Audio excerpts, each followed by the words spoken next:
mbadde ntambulira yonna mu mawanga mbadde nyimba obulamu bwange bwonna okuviira ddala ku ssomero mu primary negye ntambulidde yonna mu mawanga naye mu Uganda wano wendi mu music industry ya Uganda nakamalamu emyezi 9 ndowooza sinnaweza mwaka ekisookera ddala okuddamu yenze ali mwaka katambi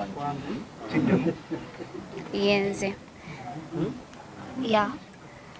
So you are the one, eh? Yes, yenze ekyokubiri nga njagala bategeeza nti sinze Eyakata. Okay. Waliwo omuntu abadde blackmailing eyo okumala ebbanga lya myezi emeka from last May. Okay.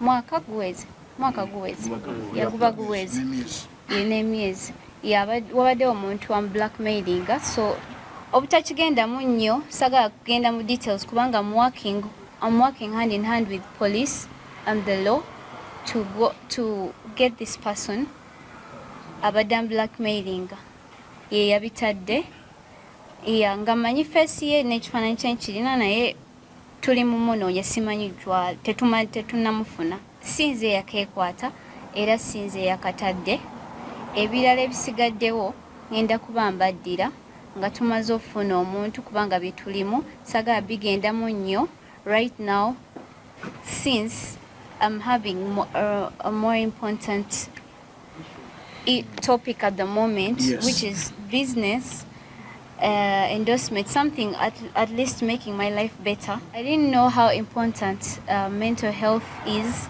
and issues to do with depression because I'd never been depressed.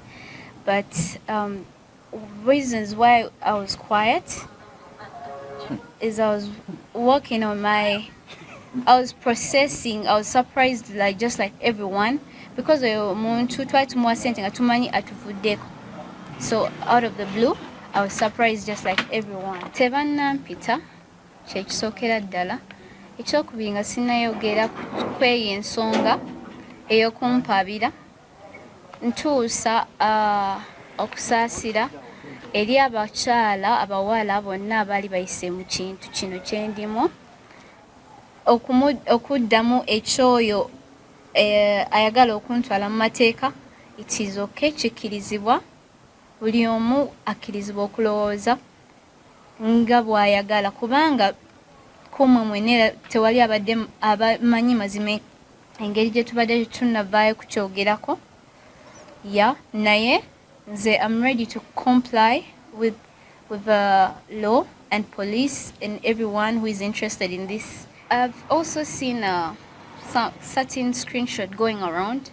All I can tell you is that first of all okubanga ndi mupya mweno industry nga I'm doing well nga sinnaweza mwaka. Fame, success in every business comes with many enemies and many challenges. So these are some of the challenges. Not everyone is happy for me. Not everyone is supporting me. They want to see me go down.